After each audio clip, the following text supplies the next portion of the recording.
नमस्कार। आज के इस वीडियो में हम बात करेंगे यूपी एलटी ग्रेड सामाजिक अध्ययन विषय की किताबों के बारे में। लेकिन यहाँ पर हम इतिहास विषय की किताबों की चर्चा करेंगे, क्योंकि दूसरा सब्जेक्ट कॉम्बिनेशन अलग अलग होता है विद्यार्थियों का, और हर विषय का मैं एक्सपर्ट नहीं हूँ। तो किसी का राजनीति विज्ञान के साथ में इतिहास का कॉम्बिनेशन है, किसी का इतिहास के साथ में भूगोल का कॉम्बिनेशन है, किसी का अर्थशास्त्र का कॉम्बिनेशन है। तो अलग अलग आपका कॉम्बिनेशन है, इसलिए मैं यहाँ पे जो बात करने वाला हूँ वो बात करने वाला हूँ हिस्ट्री की। इतिहास की किताबों के संबंध में हम यहाँ पे बात करेंगे। तो ज़्यादा आपका टाइम वेस्ट किए बिना, क्योंकि अब की बार दिक्कत क्या आ रही है कि किताबें तो पहले से विद्यार्थियों को पता थी, लेकिन अब की बार जो लिखित आंसर राइटिंग आपकी कर दी है मेंस के अंदर, उसके कारण विद्यार्थियों के काफ़ी सारे मैसेज आ रहे थे कि सर उसमें दोबारा से हमें बताओ किताबों के बारे में, ताकि उसमें भी हमें हेल्प मिल सके। तो बहुत ज़्यादा समय नहीं लेते हुए मैं डायरेक्ट मुद्दे पे आता हूँ और प्राचीन भारत की किताबों पे चर्चा करता हूँ। प्राचीन भारत में आप सौरभ चौबे की किताब पढ़ सकते हैं। अब ये किताब वैसे तो बड़ी है, लेकिन आपको ज़्यादा दिक्कत नहीं आएगी, क्योंकि आप टॉपिक देखोगे ना आपके, तो सारी किताब के टॉपिक आपके नहीं है। आपके मौर्योत्तर काल नहीं है, गुप्तोत्तर काल नहीं है, दक्षिण भारत में भी पढ़ेंगे तो आपको चोल पढ़ना है, उसके भी पूरे राजा नहीं हैं। तो इस प्रकार से है आपके। ऐसे ही मध्यकाल में आप पढ़ेंगे तो गुलाम खिलजी, तुगलक तक जो आपके हैं उसमें राजा बता रखे हैं, इन राजा के बारे में पढ़ना है। फिर सैयद लोदी वंश है। तो ऐसे कई सारी चीज़ें हैं वो आपकी मिसिंग हैं। यानी जो पूरा इतिहास की किताब आती है, आप सौरभ चौबे भी पूरी आप देखोगे तो उस किताब का लगभग 60% मैटर आपके सिलेबस में है, बाकी आपके सिलेबस में है ही नहीं। तो इसलिए वो उसका जो आप किताब आपको पूरी नहीं पढ़नी है, उससे मोटी है, उससे घबराना नहीं है। और साथ में आप डिस्क्रिप्टिव आंसर राइटिंग के लिए जो ओल्ड एनसीईआरटी आती थी इसकी, आर एस शर्मा की, वो पढ़ सकते हैं। आर एस शर्मा की ओल्ड एनसीईआरटी। ओल्ड एनसीईआरटी को जरूरी नहीं कि आप ओल्ड एनसीईआरटी ही खरीदें। आर एस शर्मा की प्राचीन भारत नाम से प्राचीन, क्या नाम था उसका, नाम भूल रहा हूँ। देखो अभी अभी मैंने उसका नाम दोबारा पढ़ा था अमेज़न पे सर्च करके, और मेरे पास रखी भी है। क्या नाम? चलो मैं आप सर्च कर लेना, मैं आपको बता दूँगा, कमेंट बॉक्स में लिंक दे दूँगा। आर.एस. शर्मा की ओल्ड एनसीईआरटी आती है। वो ओल्ड एनसीईआरटी तो बहुत कम मिलती है, नहीं आपको दूसरे एक पब्लिकेशन है उसके थ्रू आर.एस. शर्मा की किताब आती है, और उसमें वही मैटर है जो कि उस ओल्ड एनसीईआरटी में आता था। तो उसमें आपको दिक्कत नहीं आएगी। ये किताब आपके लिए अच्छी रहेगी, शॉर्ट है, ये आपकी पढ़ी हुई है ना, तो इसको पढ़ने में आपको 1 हफ्ता भी नहीं लगेगा। आराम से आप पढ़ लोगे और आंसर राइटिंग में आपको हेल्प मिल जाएगी। दूसरा आपका है मध्यकालीन भारत। इसके अंदर भी आप जैसे अल्टीग्रेड में तो मैंने उसकी पप्पू सिंह प्रजापत की बताई थी, लेकिन इसमें आपको सौरभ चौबे से ज़्यादा की आवश्यकता नहीं पड़ेगी। और इसके साथ में आप जो आपका लिखित आंसर है उसके लिए आप सतीश चंद्र की ओल्ड एनसीईआरटी, या उसमें ओल्ड एनसीईआरटी की आवश्यकता नहीं, सतीश चंद्रा की। एक तो देखिए सतीश चंद्रा के 2 भाग आते हैं, भाग 1 भाग 2, वो तो बहुत मोटी मोटी किताबें हैं, वो आपको नहीं पढ़नी है। एक सिंगल पार्ट आता है जो पहले एनसीईआरटी में चलता था, सतीश चंद्रा की, और वो शायद ओरिएंट ब्लैक स्वान पब्लिकेशन से आती है। इन सबके मैं लिंक डाल दूंगा नीचे, तो आपको दिक्कत नहीं आएगी। आप वहां लिंक पे क्लिक करेंगे तो आपको फोटो दिख जाएगी कि हाँ ये किताब की सर बात कर रहे थे, कहीं आपको समस्या नहीं आएगी। तो वो आप पढ़ लेना। और वो आपके लिखित वाला जो पेपर है, मेंस वाला, जो आपके 20 क्वेश्चन है उसके लिए काम की है। यहाँ ऑब्जेक्टिव में आपका इनसे काम चल जाएगा। तीसरा आपका पार्ट है आधुनिक भारत। इसके अंदर आप ऑब्जेक्टिव में तो आपका काम चल ही रहा है परीक्षा वाणी से, प्लस इसके साथ में आप या तो देखो बड़ी आप पढ़ सकते हो तो स्पेक्ट्रम का पार्ट देख लो। लेकिन आपको स्पेक्ट्रम से देखते ही घबराहट होने लग जाती है बहुत सारे विद्यार्थियों में, बड़ी किताब है। नहीं, फिर आप इसके साथ में वही ओल्ड एनसीईआरटी वाला मैटर ले लो।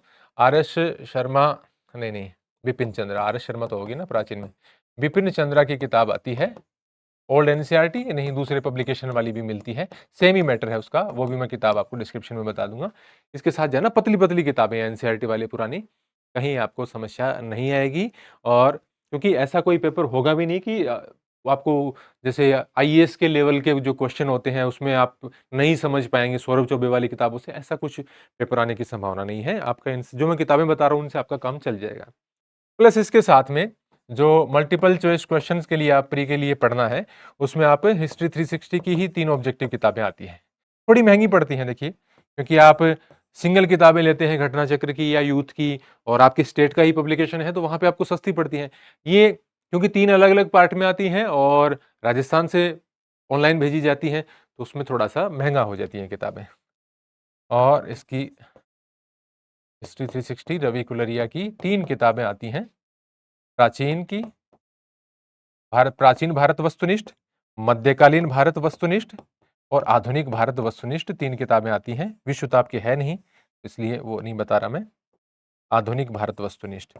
हाँ, देखिए अब आपके मन में ये शंका निश्चित रूप से आ सकती है कि सर ये तो आपकी किताबें हैं इसलिए आप रिकमेंड कर रहे होंगे। ये तो स्वाभाविक है क्योंकि जो भी लेखक किताब लिखता है वो अपनी रिकमेंड करेगा सबसे पहले, और उससे बेटर किताब यदि मार्केट में मौजूद हो तो विद्यार्थियों के साथ वो फिर धोखाधड़ी वाली बात हो जाती है कि सर आपकी थी इसलिए रिकमेंड कर दी, नहीं तो कोई दूसरी किताब अच्छी थी वही बता देते। तो आपने घटना चक्र, यूथ वगैरह जरूर देखे होंगे। इसके अलावा पप्पू सिंह प्रजापति की मल्टीपल चॉइस क्वेश्चन की किताब आती है। यहाँ मैं आप तीनों का एक साथ क्यों पैसा लगा रहे हो, क्यों, मैं आपको कब कह रहा हूँ लगाइए आप सिर्फ एक किताब आधुनिक भारत वाली ऑनलाइन मंगवा के देख लीजिए। इलाहाबाद वगैरह में तो जायसवाल बुक डिपो पे, गौरव बुक डिपो पे आदि पे मिल जाती है। मेरठ में भी शायद एक दुकान पे मिलती है, बाकी जगह तो थोड़ी मुश्किल हो जाती है। आप एक किताब ऑनलाइन मंगवा के देख लीजिए। फ्लिपकार्ट, अमेज़न पे भी मिलती है, नहीं उससे थोड़ी सस्ती दूसरी वेबसाइट पे मिलती है, वो उसका मैं लिंक डाल दूँगा। यदि आपको लगे कि इस किताब में दम नहीं है, तो आप मेरे को इसी वीडियो के नीचे कमेंट करके लिख देना कि सर आपने जो किताब बताई वो काम की नहीं थी। मैं दोबारा ज़िंदगी में इस किताब को रिकमेंड नहीं करूँगा।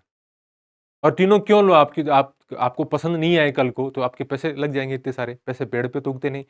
तो बिना किसी डाउट के आप इन तीनों किताबों को पढ़ सकते हैं। जिन विद्यार्थियों ने ली है, आज तक मेरे पास सिंगल नेगेटिव फीडबैक कभी भी नहीं आया। इतने पिछले 6-8 महीने से किताबें चल रही हैं, कोई नेगेटिव फीडबैक नहीं है। आप बेधड़क पढ़िए इनको, और निश्चित रूप से आपको सिर्फ प्रैक्टिस ही नहीं, एग्जाम में आपको क्वेश्चन भी देखने को मिलते हैं। अभी जितने भी राजस्थान में एग्जाम हुए, DSSB का हुआ, हरियाणा में टेट का एग्जाम हुआ, किसी भी एग्जाम में 70-75% से कौन क्वेश्चन इन किताबों से नहीं आते।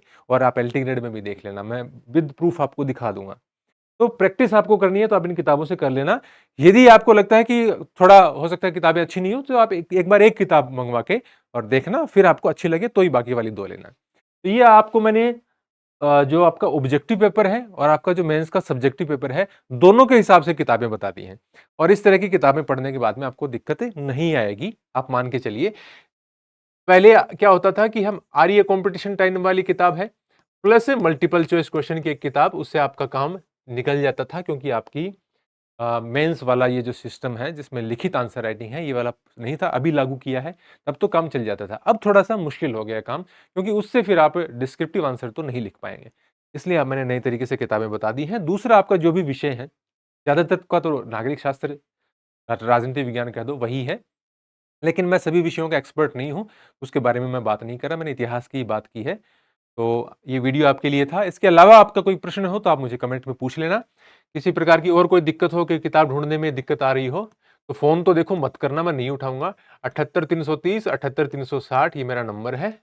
इस पे मेरे को व्हाट्सएप पे मैसेज कर देना, जब भी मैं फ्री होऊँगा मैं इसको देख के आपका जवाब दे दूँगा। धन्यवाद।